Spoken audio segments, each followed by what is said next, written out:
നമസ്കാരം. മലയാളി വാർത്ത ഇൻസൈഡിലേക്ക് സ്വാഗതം. ഒടുവിൽ ഇപ്പോഴിതാ ശശി തരൂരിനെ മോദി ഇങ്ങെടുത്തു. തരൂർ പുകഞ്ഞുകൊള്ളിയാണെന്ന് പണ്ടേ കോൺഗ്രസ് നേതാക്കൾ പറയും. കേരളത്തിലെ ചില കോൺഗ്രസ് നേതാക്കൾ അടുത്ത ദിവസങ്ങളിൽ തരൂരിനെതിരെ കടുത്ത വിമർശനങ്ങൾ ഉയർത്തിയിരുന്നു. രാഹുൽ ഗാന്ധിക്ക് തരൂരിനെ പണ്ടേ പിടിയില്ല. സംഗതി ഇരുവരും തമ്മിലുള്ള ഈഗോ ആണ്. രാഹുലിനത്ര പക്വത പോരാ എന്ന ശശി തരൂരിൻ്റെ ധാരണ. ശശി തരൂർ ഇത്ര കേമനാകേണ്ട എന്ന് രാഹുൽ ഗാന്ധി. കോൺഗ്രസ് അധ്യക്ഷ സ്ഥാനത്തേക്ക് മത്സരിക്കാനിറങ്ങിയ ശശി തരൂരിനെ അന്ന് ഗാന്ധി കുടുംബം ഒറ്റപ്പെടുത്തിയിരുന്നു. പിന്നീട് മത്സരത്തിന് ശേഷം ശശി തരൂരിനെ പുറത്താക്കിയാൽ BJP റാഞ്ചിയെടുക്കും എന്ന ഭയം രാഹുൽ ഗാന്ധിക്കും സോണിയാഗാന്ധിക്കുമൊക്കെ ഉണ്ടായി. തുടർന്ന് അനുനയത്തിൽ ശശി തരൂരിനെ ഒപ്പം കൊണ്ടു നടക്കാമെന്ന് കരുതി. എന്നാൽ ശശി തരൂരിൻ്റെ റേഞ്ച് നമ്മുടെ പ്രധാനമന്ത്രി നരേന്ദ്രമോദി കൃത്യമായി മനസ്സിലാക്കിയിരിക്കുന്നു. അതുകൊണ്ട് തന്നെ പലപ്പോഴും ശശി തരൂരിനെ ചേർത്ത് പിടിക്കാൻ അദ്ദേഹം ശ്രമങ്ങൾ തുടർന്നു. കേരളത്തിലെ BJP നേതൃത്വത്തിന് വേണ്ടത്ര വിശാല കാഴ്ചപ്പാടുണ്ടായിരുന്നില്ല മുൻപ്. ഇപ്പോൾ രാജീവ് ചന്ദ്രശേഖർ BJP പ്രസിഡന്റായതിന് തൊട്ടുപിന്നാലെ ചില കണക്കുകൂട്ടലുകൾ ശക്തമാണ്. കേരളത്തിലെ BJPക്ക് ജനകീയ മുഖമുള്ള നല്ല കാഴ്ചപ്പാടുള്ള ഒരു ഉശിരൻ നേതാവിനെ വേണം. രാജീവ് ചന്ദ്രശേഖർ ഒരു അഖിലേന്ത്യാ പരിവേഷമുള്ള നേതാവാണ്.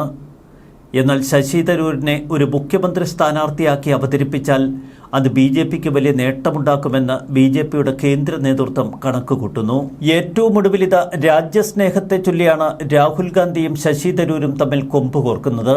പാകിസ്ഥാൻ ഇന്ത്യ സംഘർഷാവസ്ഥയെക്കുറിച്ച് വിദേശ രാജ്യങ്ങളിൽ വേണ്ടത്ര പ്രചരണം നടത്താൻ പ്രധാനമന്ത്രി നരേന്ദ്രമോദിയുടെ നേതൃത്വത്തിൽ രൂപീകരിച്ച പ്രതിനിധി സംഘം. ഈ പ്രതിനിധി സംഘത്തെ നയിക്കാൻ ശശി തരൂരിനെ കേന്ദ്ര സർക്കാർ തെരഞ്ഞെടുക്കുന്നു. അതിനു മുൻപ് വിദേശങ്ങളിലേക്ക് അയക്കുന്ന പ്രതിനിധി സംഘത്തിൽ ചേർക്കാൻ കോൺഗ്രസ് എംപിമാരുടെ ലിസ്റ്റ് നൽകണമെന്നാവശ്യപ്പെട്ട് കേന്ദ്ര വിദേശകാര്യ മന്ത്രാലയം കോൺഗ്രസ് പാർട്ടിക്ക് കത്ത് നൽകിയിരുന്നു. ആ കത്തിൻ പ്രകാരം കോൺഗ്രസ് നൽകിയ പേരുകളിൽ ശശി തരൂരിൻ്റെ പേര് ഉൾപ്പെടുത്തിയിരുന്നില്ല. സംഗതി അപ്പോഴേ കത്തി. പ്രധാനമന്ത്രി നരേന്ദ്രമോദിയുടെ നിർദ്ദേശപ്രകാരം പിന്നീട് ശശി തരൂരിനെ നേരിട്ട് കേന്ദ്ര ഭരണകൂടം ക്ഷണിച്ചു. അനേക വർഷങ്ങൾ UN-ൽ പ്രവർത്തിച്ച ശശി തരൂരിനെ സംബന്ധിച്ച് അന്താരാഷ്ട്ര നയതന്ത്രം തൻ്റെ ഇഷ്ട മേഖലയാണ്. ഇപ്പോഴും ശശി തരൂർ ഏറെ ആഗ്രഹിക്കുന്നതും ആ മേഖലയിൽ തന്നെ ശക്തമായി തൻ്റെ പ്രവർത്തനങ്ങൾ തുടരാൻ. ശശി തരൂരിന് വ്യക്തമായ ഒരു ഇമേജ് ലോകരാജ്യങ്ങൾക്കിടയിൽ വേണമെന്ന് അദ്ദേഹം ആഗ്രഹിക്കുന്നു. അതുകൊണ്ട് തന്നെ ഇന്ത്യയിൽ ഏതെങ്കിലും ഒരു മതപരിവേഷം തൻ്റെ മേൽ ചാർത്തിക്കെട്ടാൻ അദ്ദേഹം ആഗ്രഹിക്കുന്നില്ല. അതുകൊണ്ടാണ് പലപ്പോഴും BJP ഉശിരൻ ഓഫറുകൾ അദ്ദേഹത്തിന് മുന്നിൽ വെച്ചപ്പോൾ പലപ്പോഴും അദ്ദേഹം തട്ടി നീക്കിയത്. പാകിസ്ഥാനെതിരായ നയതന്ത്ര നീക്കങ്ങൾക്ക് ഏറ്റവും ശക്തമായ രാജ്യങ്ങളിലേക്കാണ് ശശി തരൂർ നേതൃത്വം നൽകുന്ന സംഘം പോകുന്നത്. അമേരിക്ക ഉൾപ്പെടെയുള്ള രാജ്യങ്ങൾ. തന്നെ കേന്ദ്ര സർക്കാരും ഭാരതവും ഏൽപ്പിച്ച ഈ ദൗത്യത്തിന് ശേഷം ചില നിർണായക തീരുമാനങ്ങളെടുക്കുമെന്ന് ശശി തരൂർ തൻ്റെ ഏറ്റവും അടുപ്പമുള്ളവരോട് പറയുന്നു. വിവിധ കഥകളാണ് ഇത് സംബന്ധിച്ച് പ്രചരിക്കുന്നത്. ശശി തരൂരിനെ ഐക്യരാഷ്ട്രസഭയിലേക്ക് അയക്കാൻ ഒരു വശത്ത് ചില ശ്രമങ്ങൾ BJP നേതാക്കൾ തുടങ്ങിക്കഴിഞ്ഞു. പാകിസ്ഥാനെതിരായ നിലപാട് വിശദീകരിക്കാനുള്ള പ്രതിനിധി സംഘത്തിലേക്ക് ശശി തരൂരിൻ്റെ പേര് ഉൾപ്പെടുത്തിയത് രാഹുൽ ഗാന്ധിക്കും കോൺഗ്രസ് നേതാക്കൾക്കും ഇഷ്ടപ്പെട്ടിരുന്നില്ല. ആദ്യം തരൂരിൻ്റെ പേര് വെട്ടിമാറ്റിയ കോൺഗ്രസ് ഇപ്പോൾ തലവേദന പിടിച്ചിരിക്കുന്നു. നിരന്തര അവഗണന തനിക്ക് പാർട്ടിയിൽ നേരിടുന്നുവെന്നാണ് ശശി തരൂരിൻ്റെ പരാതി. ഏറ്റവും ഒടുവിൽ പച്ചയ്ക്ക് രാഹുൽ ഗാന്ധിയെ ശശി തരൂർ എടുത്തൊന്ന് കുടയുന്ന കാഴ്ചയാണ് ഇന്ന് നമ്മൾ കണ്ടത്. പാർട്ടി താൽപ്പര്യത്തെക്കാൾ ഏറ്റവും വേണ്ടത് രാജ്യസ്നേഹമാണ് എന്ന് രാഹുൽ ഗാന്ധി അദ്ദേഹം ഓർമ്മപ്പെടുത്തി. രാജ്യസ്നേഹത്തിന് വിരുദ്ധമായി രാഷ്ട്രീയത്തിൻ്റെ പേരിൽ അഭിപ്രായങ്ങൾ പറയരുത് എന്ന് തന്നെയാണ് രാഹുൽ ഗാന്ധിയോട് ഹിന്ദുവിൽ എഴുതിയ ലേഖനത്തിലൂടെ ശശി തരൂർ തുറന്നടിക്കുന്നത്. ഈ ലേഖനത്തെക്കുറിച്ച് ചിലർ വിശദീകരണങ്ങൾ ആരാഞ്ഞപ്പോൾ ശശി തരൂർ മറുപടി പറഞ്ഞില്ല. പറഞ്ഞത് തന്നെ. നരേന്ദ്രമോദിയും അമേരിക്കൻ പ്രസിഡന്റ് ഡൊണാൾഡ് ട്രംപും തമ്മിൽ വലിയ സൗഹൃദമുള്ള കാലഘട്ടമാണ്. ഇന്ത്യ ഒരു നിർണായക ശക്തിയാകുന്നതിൽ അമേരിക്കയ്ക്ക് വലിയ വിഷമമൊന്നുമില്ല. ചൈനയുടെ അമിത അധികാരവും ഗർവുമൊക്കെ കുറയ്ക്കാൻ ഇന്ത്യയെ ഉയർത്തിക്കൊണ്ടുവരണമെന്ന് ഡൊണാൾഡ് ട്രംപ് കണക്കുകൂട്ടുന്നു. ഈ ചാൻസ് ഉപയോഗിച്ച് ഐക്യരാഷ്ട്രസഭ സെക്രട്ടറി ജനറൽ പോസ്റ്റിലേക്ക് ഒരു ഇന്ത്യൻ പ്രതിനിധിയെ കൊണ്ടുവരാൻ കഴിഞ്ഞാലോ? ഒരുപക്ഷെ നരേന്ദ്രമോദിയുടെ മനസ്സിൽ ആ ചിന്തകളുണ്ടാകും.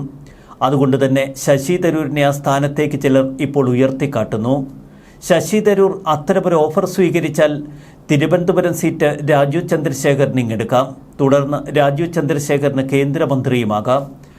രാജീവ് ചന്ദ്രശേഖർ അത്ര നിസ്സാര കളിക്കാരനൊന്നുമല്ല. 3 ഓഫറുകളാണ് ഇപ്പോൾ ശശി തരൂരിന് മുന്നിലുള്ളത്. ഒന്ന്, നേരെ ഐക്യരാഷ്ട്രസഭ സെക്രട്ടറി ജനറൽ സ്ഥാനത്തേക്ക് മത്സരിക്കാനുള്ള ഒരു അവസരം. മറ്റൊന്ന്, തിരുവനന്തപുരം കേന്ദ്രമാക്കി ശശി തരൂരിനെ സംസ്ഥാന രാഷ്ട്രീയത്തിലേക്ക് ഇറക്കുക. അടുത്ത നിയമസഭാ തെരഞ്ഞെടുപ്പിൽ BJP മുന്നണിയെ ശശി തരൂരിൻ്റെ നേതൃത്വത്തിൽ നയിക്കാനുള്ള കരുത്ത് നൽകുക. കേരളത്തിൻ്റെ അടുത്ത മുഖ്യമന്ത്രിയായി തരൂരിനെ ഉയർത്തിക്കാട്ടുക. ഇതുവഴി ഒരു വിജയസാധ്യത വരെ BJP പ്രതീക്ഷിക്കുന്നു. എന്നാൽ അത്തരമൊരു ഘട്ടത്തിൽ ശശി തരൂർ നേരിട്ട് BJPയിൽ ചേരേണ്ടി വരും. അതാണ് തരൂരിനെ കുരുക്കുന്നത്. മറ്റു ചില ഓഫറുകളുമായി BJPയുടെ തന്നെ ചില നേതാക്കൾ ശശി തരൂരിന് മുന്നിലുണ്ട്. തരൂരിൻ്റെ നേതൃത്വത്തിൽ ഒരു പ്രത്യേക പാർട്ടി രൂപീകരിക്കുകയും ഈ പാർട്ടിയുടെ നേതാവായി ശശി തരൂരിനെ BJP അംഗീകരിക്കുകയും കേരളത്തിലെ അടുത്ത മുഖ്യമന്ത്രി സ്ഥാനാർത്ഥിയായി തരൂരിനെ ഉയർത്തിക്കാട്ടുകയും ചെയ്യുകയെന്ന ഫോർമുല. അങ്ങനെ വന്നാൽ നേരിട്ട് BJPയിൽ ചേർന്നു എന്ന പേരുദോഷം ഒഴിവാക്കാം. പാകിസ്ഥാനുമായുള്ള നയതന്ത്ര പോരിൽ ശശി തരൂരിനെ പോലൊരു നേതാവിനെ ഇങ്ങനെ കോർണർ ചെയ്യേണ്ടിയിരുന്നു കോൺഗ്രസും രാഹുൽ തരൂരും എന്ന ചോദ്യം ഇപ്പോൾ ഏറെ പ്രസക്തമാണ്. അതാണ് രാഹുൽ ഗാന്ധിക്ക് വിനയായത്. ഇക്കഴിഞ്ഞ ദിവസങ്ങളിൽ മോദിയോട് ചില ചോദ്യങ്ങളുമായി രാഹുൽ ഗാന്ധി രംഗപ്രവേശം ചെയ്തു. വിദേശകാര്യമന്ത്രി S. ജയശങ്കർ ഉത്തരം പറയണമെന്നാണ് രാഹുൽ ഗാന്ധി പറഞ്ഞതെങ്കിലും ചോദ്യം മോദിയോടായിരുന്നു. ഇന്ത്യ പാക് യുദ്ധത്തിൽ എത്ര വിമാനങ്ങൾ പാകിസ്ഥാൻ വെടിവെച്ചിട്ടു എന്നുപോലും സാക്ഷാൽ രാഹുൽ ഗാന്ധി പച്ചയ്ക്ക് വിളിച്ചു ചോദിച്ചു. ഇതൊക്കെ പാക് മാധ്യമങ്ങൾ വലിയ ആഘോഷമാക്കി. വിദേശകാര്യമന്ത്രി S. ജയശങ്കർ ഇന്ത്യയെ ഒറ്റുകൊടുത്ത് ഓപ്പറേഷൻ സിന്ദൂറിൻ്റെ വിവരങ്ങൾ പാകിസ്ഥാന് കൈമാറി എന്നുവരെ രാഹുൽ ഗാന്ധി ആരോപണം ഉന്നയിച്ചിരുന്നു. ഈ ആരോപണം ഉന്നയിക്കലിനെ പരിപൂർണമായി തള്ളിപ്പറയുകയാണ് ഇപ്പോൾ ശശി തരൂർ. ഇതുവഴി രാഹുൽ ഗാന്ധി പെട്ടത് പാതാളക്കുഴിയിൽ. ശശി തരൂർ കേരളത്തിൽ തലയെടുപ്പോടെ നിൽക്കുന്നത് KC വേണുഗോപാലിനത്ര പിടുത്തമല്ല. പഴയ കോൺഗ്രസ് താപ്പാനുകൾക്കൊക്കെ ശശി തരൂർ ഒരധികപ്പറ്റാണ്. അടുത്ത തെരഞ്ഞെടുപ്പിൽ ശശി തരൂർ തലയെടുപ്പോടെ കടന്നു വന്നാൽ ഒരുപക്ഷെ മുഖ്യമന്ത്രി സ്ഥാനത്തേക്ക് പലരും തരൂരിനെ ഉയർത്തിക്കാട്ടുമെന്ന ഭയം പഴയ കോൺഗ്രസ് താപ്പാനുകൾക്കുണ്ട്. മുസ്ലിം ലീഗ് അടക്കമുള്ളവർ ഇടക്കാലത്ത് ശശി തരൂരിനോട് കാട്ടിയ മമത. NSS ആസ്ഥാനത്ത് സുകുമാരൻ നായർ പോലും ശശി തരൂരിനെ ചേർത്ത് പിടിച്ചിരുന്നു. വിവിധ സമുദായ സംഘടനകളുടെ പ്രോഗ്രാമിൽ ഇടക്കാലത്ത് ശശി തരൂർ സജീവവുമായി. ശശി തരൂരിനെ ഒരു മുഖ്യമന്ത്രി സ്ഥാനാർത്ഥിയായി അവതരിപ്പിക്കാൻ അദ്ദേഹത്തിനൊപ്പം MK രാഘവനെ പോലുള്ളവർ ശക്തമായി നിലകൊള്ളുന്നു. പുതിയ KPCC പ്രസിഡന്റ് അത്ര ശക്തനല്ല എന്ന പൊതുവികാരം പാർട്ടിക്കുള്ളിലുണ്ട്. മറുവശത്ത് പാർട്ടിയിൽ തന്നെ ചില വിമത നീക്കങ്ങൾ ഇപ്പോൾ ശക്തമായി. ബെന്നി ബെഹനാൻ, രമേശ് ചെന്നിത്തല പോലുള്ള വലിയ നേതാക്കൾ കോൺഗ്രസിനെ നെടുക പിളർത്താനുള്ള ആലോചനകളും മറുവശത്ത് നടത്തുന്നുണ്ട്. ശശി തരൂരിനെ പോലൊരു നേതാവിനെ അമേരിക്കൻ പ്രതിനിധി സംഘത്തിൽ ഉൾപ്പെടുത്തണം എന്ന മോദിയുടെ ആഗ്രഹം. പാകിസ്ഥാനെ ഒറ്റപ്പെടുത്തി ആക്രമിക്കാനുള്ള നയതന്ത്ര സംഘത്തെയാണ് നയിക്കേണ്ടത്. അതിനുള്ള കരുത്ത് ശശി തരൂരിനുണ്ട് എന്ന് മോദിക്കറിയാം. ജോൺ ബ്രിട്ടാസ്, കനിമൊഴി ഉൾപ്പെടെയുള്ള നേതാക്കളെ ഈ പ്രതിനിധി സംഘത്തിൽ നരേന്ദ്രമോദിയും കേന്ദ്ര ഭരണകൂടവും ഉൾപ്പെടുത്തി. എന്നാൽ DMKയിലോ മറുവശത്ത് CPMനുള്ളിലോ ഈ പ്രതിനിധി സംഘത്തിനെതിരെ വിമർശനങ്ങൾ ഉയർന്നില്ല. ആ തെരഞ്ഞെടുപ്പിനെ അവർ ചോദ്യം ചെയ്തില്ല. മറിച്ച് കോൺഗ്രസ് എന്ന പരമവിഡ്ഢികൾ അതല്ല ചെയ്തു കൂട്ടിയത്. കേരളം കേന്ദ്രീകരിച്ചുള്ള ഒരു സ്വതന്ത്ര രാഷ്ട്രീയ പ്രവർത്തനമാണ് ഇപ്പോൾ തരൂരിൻ്റെ മനസ്സിൽ ഏറെ ശക്തം. അതുവഴി അടുത്ത തെരഞ്ഞെടുപ്പിൽ BJP മുന്നണിയെ തന്നെ നയിക്കാനുള്ള ഒരു അവസരം. നേരിട്ട് BJPയിൽ എത്തുകയും ചെയ്യേണ്ട. മറ്റെല്ലാം ഓഫറുകൾ മാത്രമാണ് എന്ന് ശശി തരൂരിന് വ്യക്തമായി അറിയാം. എന്നാൽ കോൺഗ്രസിലെ മുതിർന്ന നേതാക്കളൊക്കെ ശശി തരൂരിൻ്റെ മുന്നിലുള്ള ഈ ഭാഗ്യങ്ങളെ നിസ്സാരവൽക്കരിക്കുകയാണ്. തരൂർ പോകുന്നെങ്കിൽ പോകട്ടെ എന്നാണ് മിക്കവരുടെയും ഭാവം. ഇതൊടുവിൽ കേരളത്തിൽ കോൺഗ്രസ് പാർട്ടിയെ വട്ടക്കൊട്ടയിലാക്കും എന്നതിൽ സംശയം വേണ്ട. കേരളത്തിലെ കോൺഗ്രസ് നേതാക്കൾ താനുമായി ചർച്ചകൾ നടത്തുന്നില്ല. പുതിയ KPCC അധ്യക്ഷനെ നിയമിച്ചപ്പോൾ തനിക്ക് യാതൊരുവിധ റോളുമില്ലായിരുന്നു എന്നൊക്കെ അടുത്ത സുഹൃത്തുക്കളോട് തരൂർ പറയുന്നുണ്ട്. BJP നേതാക്കൾ തരൂരിന് മുന്നിൽ വയ്ക്കുന്ന ഓഫറുകൾ കണ്ടാൽ നമ്മൾ തല കറങ്ങിപ്പോകും. അമേരിക്കയിലെ ഇന്ത്യൻ സ്ഥാനപതി, ഭാവി രാഷ്ട്രപതി, ഉപരാഷ്ട്രപതി, അങ്ങനെ പല പേരുകളിലേക്ക് ഇപ്പോൾ തരൂരിൻ്റെ പേര് കേൾക്കുന്നു. ഇതൊക്കെ നടക്കുമോ ഇല്ലയോ എന്നത് രണ്ടാമത്തെ കാര്യം. പക്ഷേ അതിനൊക്കെ ഒരു യോഗ്യതയുണ്ട് നമ്മുടെ ശശി തരൂർ അണ്ണന്. അദ്ദേഹത്തിൻ്റെ ഭാഷ തന്നെയാണ് മുഖ്യം. നല്ല തെളിമയുള്ള പ്രസംഗം, വിദേശ രാജ്യങ്ങളിലൊക്കെ പോയി കാച്ചി ആളുകളെ കയ്യിലെടുക്കാനുള്ള ഒരു കരാവിരുതുണ്ടല്ലോ, അതാണ് തരൂരിനെ വേറിട്ട് നിർത്തുന്നത്. പുതുതലമുറ കേരളത്തിൽ ശശി തരൂരിനെ പോലെയുള്ളവർ മുഖ്യമന്ത്രി സ്ഥാനത്തേക്ക് കടന്നു വരണമെന്ന് ആഗ്രഹിക്കുന്നതും അതുകൊണ്ട് തന്നെ. ഐക്യരാഷ്ട്ര പ്രതിനിധിയായി പോകേണ്ട സാഹചര്യമൊരുങ്ങിയാൽ തിരുവനന്തപുരം ലോക്സഭാ മണ്ഡലത്തിൽ നിന്ന് അദ്ദേഹത്തിന് രാജിവെക്കേണ്ടി വരും. ഇത് BJPയെ സംബന്ധിച്ചൊരു സുവർണ അവസരമാണ്, പ്രത്യേകിച്ച് രാജീവ് ചന്ദ്രശേഖറിന്. പാർലമെന്ററി വിദേശകാര്യ സ്റ്റാൻഡിംഗ് കമ്മിറ്റി ചെയർമാനാണ് ഇപ്പോൾ ശശി തരൂർ. ആ സ്ഥാനത്ത് നിന്ന് ശശി തരൂരിനെ പിൻവലിക്കുമെന്നാണ് കോൺഗ്രസിന്റെ ചില നേതാക്കൾ ഒളിഞ്ഞും തെളിഞ്ഞുമൊക്കെ പ്രസ്താവനകൾ ഇറക്കുന്നത്. ഒരു പാർട്ടിക്ക് നിലവിൽ ആ സ്ഥാനത്തുള്ള MP മാറ്റി മറ്റൊരാളെ നാമനിർദ്ദേശം ചെയ്യാം. തരൂരിന്റെ കാര്യത്തിൽ ഇനിയൊരു വിട്ടുവീഴ്ചയ്ക്കുമില്ല എന്ന് ഹൈക്കമാൻഡ് നിലപാട് വ്യക്തമാക്കുന്നു. മറുവശത്ത് ശശി തരൂരിനെ ഇരുകൈയും നീട്ടി സ്വീകരിക്കാൻ തയ്യാറായി സാക്ഷാൽ പ്രധാനമന്ത്രി തന്നെ നിൽക്കുന്നു, അതും സുവർണ ഓഫറുകളുമായി. എന്നാൽ തരൂർ ക്യാമ്പ് ഇപ്പോൾ വെറുതെ ഇരിക്കുന്നില്ല. ഏത് പ്രതികാര നടപടികളെയും തങ്ങൾ നേരിടും എന്ന ഭാവമാണ് തരൂർ ക്യാമ്പിന്. പ്രതിനിധി സംഘം വിദേശ രാജ്യങ്ങളൊക്കെ സന്ദർശിച്ച് തിരികെ ഇന്ത്യയിലെത്തിയാൽ ഇനി തരൂർ രാഹുൽ ഗാന്ധി പോര് തുടരും എന്ന് വ്യക്തം. എന്നാൽ വലിയ പോരിലേക്കൊന്നും തരൂരങ്ങ് നീങ്ങില്ല. നേരെ കോൺഗ്രസിൽ നിന്ന് ചാടിയിറങ്ങി മോദിയുമായി ഒന്ന് കൈകോർക്കും. പാകിസ്ഥാൻ ഭീകരതയെക്കുറിച്ച് വിദേശ രാജ്യങ്ങളിൽ പോയി വിശദീകരിക്കാൻ പോകുന്ന പ്രതിനിധി സംഘവുമായി ഒരുവിധ കൂടിയാലോചനകൾക്കും രാഹുൽ ഗാന്ധി ശ്രമിച്ചില്ല. രാഹുൽ ഗാന്ധിയോ മല്ലികാർജുൻ ഖാർഗെയോ കോൺഗ്രസ് സംഘത്തിലുള്ള MP-മാരെ നേരിട്ട് കാണാൻ കൂട്ടാക്കിയില്ല. പാർട്ടി MP-മാരെ സർക്കാർ നേരിട്ട് വിളിച്ചതിലെ അമർഷമാണ് ഇരുവരും വ്യക്തമാക്കുന്നത്. ഇതിനെ തുടർന്നാണ് രാഹുൽ ഗാന്ധി ചില കമന്റുകൾ പറഞ്ഞതും ഒടുവിൽ ശശി തരൂരിന്റെ കട്ടയ്ക്കുള്ള മറുപടി വന്നതും. രാജ്യം പ്രതിസന്ധി നേരിടുമ്പോൾ ഒറ്റക്കെട്ടായി നിൽക്കണമെന്ന് ശശി തരൂർ പറയുന്നു. രാഷ്ട്രീയ നേതൃത്വം രാജ്യതന്ത്രജ്ഞത കാട്ടണം. കേന്ദ്ര പ്രതിനിധി സംഘം ഭീകരവാദത്തെക്കുറിച്ചാകും പ്രധാനമായും വിദേശങ്ങളിൽ ചർച്ച ചെയ്യുക. എല്ലാവരും ഒറ്റ നിലപാടെ സ്വീകരിക്കൂ. അമേരിക്കയിൽ അവധി സമയമായതിനാലാണ് അവസാനം അവിടേക്ക് പോകുന്നത് എന്ന് അദ്ദേഹം വ്യക്തമാക്കി. 2 ദിവസങ്ങൾക്ക് മുൻപാണ് അടൂർ പ്രകാശ് MP-യെ പോലൊരു നേതാവ് ശശി തരൂർ കോൺഗ്രസിന്റെ നിയന്ത്രണത്തിൽ നിൽക്കണമെന്ന പ്രസ്താവന ഇറക്കിയത്. അടൂർ പ്രകാശ് മാത്രമല്ല, തിരുവഞ്ചൂർ രാധാകൃഷ്ണൻ അടക്കമുള്ളവർ കടുത്ത വിമർശനങ്ങളുമായി കളത്തിലിറങ്ങിയിരുന്നു. തരൂരിന്റെ വാക്കുകൾ സംശയങ്ങൾ ഉണ്ടാക്കുന്നുവെന്നാണ് അടൂർ പ്രകാശ് പറഞ്ഞത്. എന്നാൽ ഇനി സംശയങ്ങളെ വേണ്ട, എല്ലാം ഉറപ്പിച്ചോളൂ. ശശി തരൂർ കോൺഗ്രസ് പാളയത്തിൽ നിന്നും ഇറങ്ങുന്നു. തരൂർ വളയത്തിനുള്ളിൽ ഒതുങ്ങുന്നതാണ് നല്ലത് എന്നാണ് അടൂർ പ്രകാശ് ഭയപ്പെടുത്തിയത്. അടൂർ പ്രകാശിനെ പോലുള്ളവരുടെ ഭയപ്പെടുത്തലുകൾക്ക് മുന്നിൽ കൂഞ്ഞുന്ന വ്യക്തിത്വമല്ല തരൂരിൻ്റേത്. തരൂർ MP ആയത് കോൺഗ്രസിന്റെയും കോൺഗ്രസിനെ സ്നേഹിക്കുന്ന പാർട്ടി പ്രവർത്തകരുടെയും വോട്ടിന്റെ അടിസ്ഥാനത്തിലാണ് എന്ന് അടൂർ പ്രകാശ് ഓർമ്മപ്പെടുത്തി. തരൂർ നേതൃത്വം നൽകുന്ന പ്രതിനിധി സംഘം വിദേശ സന്ദർശനം തുടങ്ങുന്നതിന് മുൻപ് തന്നെ തരൂരിൻ്റെ ചില മാന്ത്രിക വിദ്യകൾ നമ്മൾ കണ്ടു.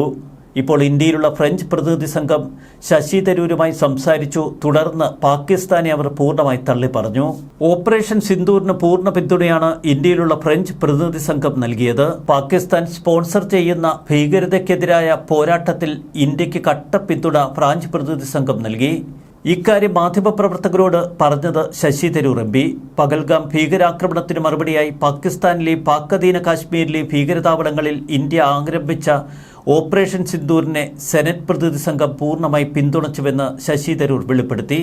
മറുവശത്ത് ഫ്രാൻസിൽ നിന്നും വലിയ വാർത്തകൾ പുറത്തേക്ക് വരുന്നു.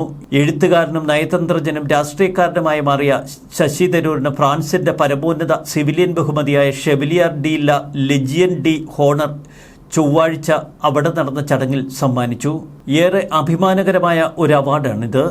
ഫ്രഞ്ച് എംബസിയിൽ വെച്ച് ഫ്രഞ്ച് സെനറ്റ് പ്രസിഡന്റ് ജെറാൾഡ് ലാർച്ചറാണ് അഭിമാനകരമായ ഈ അവാർഡ് ശശി തരൂരിന് സമ്മാനിച്ചത്. ഇൻഡോ ഫ്രഞ്ച് ബന്ധം കൂടുതൽ ശക്തമാക്കാനുള്ള തരൂരിന്റെ അക്ഷീണ പരിശ്രമം, അന്താരാഷ്ട്ര സമാധാനത്തിനും സഹകരണത്തിനുമുള്ള പ്രതിബദ്ധത, ഫ്രാൻസിന്റെ ദീർഘകാല സുഹൃത്ത് എന്നീ നിലകളിൽ പ്രവർത്തിച്ചതുകൊണ്ടാണ് ഏറ്റവും ഉയർന്ന ഫ്രഞ്ച് സിവിലിയൻ അവാർഡ് സമ്മാനിച്ചത് എന്ന് ഫ്രഞ്ച് എംബസി പുറത്തിറക്കിയ പ്രസ്താവനയിൽ പറയുന്നു. പാകിസ്ഥാൻ നടത്തുന്ന ഭീകരതയെ തുറന്നുകാട്ടാൻ ലോകരാജ്യങ്ങൾ സന്ദർശിക്കുന്നത് 7 പ്രതിനിധി സംഘങ്ങൾ. 7 സംഘങ്ങളിലായി 51 ആളുകളാണ് വിദേശങ്ങളിലേക്ക് പുറപ്പെടുന്നത്. NDAയിൽ നിന്ന് 31 പേരും മറ്റു മുന്നണികളിൽ നിന്ന് 20 പേരും. ബാക്കിയുള്ളവർ നയതന്ത്ര മേഖലയിലെ ഉദ്യോഗസ്ഥരാണ്. മെയ് 23 ആരംഭിക്കുന്ന പര്യടനത്തിന്റെ ഭാഗമായി പ്രതിനിധി സംഘങ്ങൾ 32 രാജ്യങ്ങളിൽ സന്ദർശനം നടത്തും.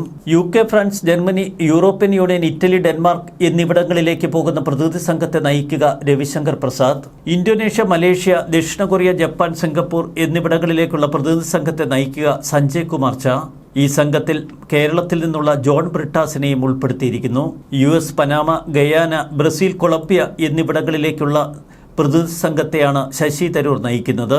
ഈജിപ്ത്, ഖത്തർ, എത്യോപ്യ, ദക്ഷിണാഫ്രിക്ക എന്നിവിടങ്ങളിലേക്കുള്ള പ്രതിനിധി സംഘത്തെ സുപ്രിയ സുലെ നയിക്കും. ഈ സംഘത്തിൽ വി മുരളീധരനെയും ഉൾപ്പെടുത്തിയിരിക്കുന്നു. രാജ്യസുരക്ഷയുടെ കാര്യത്തിൽ രാജ്യം ഒറ്റക്കെട്ടായി നിൽക്കണമെന്ന് ശശി തരൂർ നേരത്തെ പറഞ്ഞിരുന്നു. ഇന്ത്യയിലെ പൊതുസമൂഹം ജാതി മത ഭിന്നതകൾ മറന്ന് ഒറ്റക്കെട്ടായി നിലകൊണ്ടിട്ടുള്ളത് ഇത്തരം സന്ദർഭങ്ങളിലാണ്, അതും ഭൂതകാലങ്ങളിൽ. ശത്രുരാജ്യവുമായുള്ള യുദ്ധം വിജയിക്കുമ്പോൾ ഏതൊരു നേതാവാണോ കേന്ദ്രം ഭരിക്കുന്നത്, നേതാവ് ഉൾപ്പെടുന്ന പാർട്ടിയെയും മുന്നണിയെയും വൻ ഭൂരിപക്ഷം നൽകി വീണ്ടും അധികാരത്തിലേറ്റാൻ ഇന്ത്യയിലെ പൊതുസമൂഹം സർവ്വത സന്നദ്ധമായിട്ടുണ്ട് എന്നും ശശി തരൂർ ഓർമ്മിപ്പിക്കുന്നു. ജനങ്ങൾ എങ്ങനെ ചിന്തിക്കുന്നു എന്ന് മനസ്സിലാക്കി പ്രവർത്തിക്കുമ്പോഴാണ് ഒരു രാഷ്ട്രീയ കക്ഷി പ്രസക്തമായി മാറുന്നത്. പഹൽഗാം ഭീകരാക്രമണത്തിന് തിരിച്ചടിയായി ഇന്ത്യ നടത്തിയ ഓപ്പറേഷൻ സിന്ദൂറിന്റെ പശ്ചാത്തലത്തിൽ ഇന്ത്യയുടെ നിലപാട് വിശദീകരിക്കാൻ വിവിധ രാഷ്ട്രീയ കക്ഷികളിൽപ്പെട്ട എംപിമാരുടെ സംഘങ്ങളെ വിദേശ രാജ്യങ്ങളിലേക്ക് അയക്കാനുള്ള തീരുമാനം ഒരു കാരണവശാലും ഇന്ത്യയിൽ ഒരു വിവാദമായി മാറേണ്ടതല്ല. ഇവിടെ ഒരു ഉത്തരവാദിത്വബോധവും വിവേകവും കോൺഗ്രസ് പാർട്ടി കാട്ടിയില്ല എന്ന് മാധ്യമങ്ങൾ കുറ്റപ്പെടുത്തുമ്പോൾ അതിനെ നമുക്ക് പൂർണ്ണമായി തള്ളിക്കളയാൻ പറ്റത്തില്ല. മറുവശത്ത് ശശി തരൂർ എന്ന രാജ്യസ്നേഹിയെ, അന്താരാഷ്ട്ര ബന്ധങ്ങളുടെ തന്ത്രശാലിയെ കൃത്യമായി ഉപയോഗപ്പെടുത്താൻ നരേന്ദ്രമോദിക്ക് കഴിഞ്ഞിരിക്കുന്നു. അതുതന്നെയാണ് മോദി വിജയം. ഈ പ്രശ്നങ്ങൾക്കിടയിൽ നരേന്ദ്രമോദി ഭദ്രമായി ശശി തരൂരിനെ കോൺഗ്രസിൽ നിന്ന് എടുക്കും എന്ന് എന്തുകൊണ്ട് രാഹുൽ ഗാന്ധി മനസ്സിലാക്കുന്നില്ല? ന്യൂസ് ഡെസ്ക് മലയാളി വാർത്ത ഇൻസൈഡ്.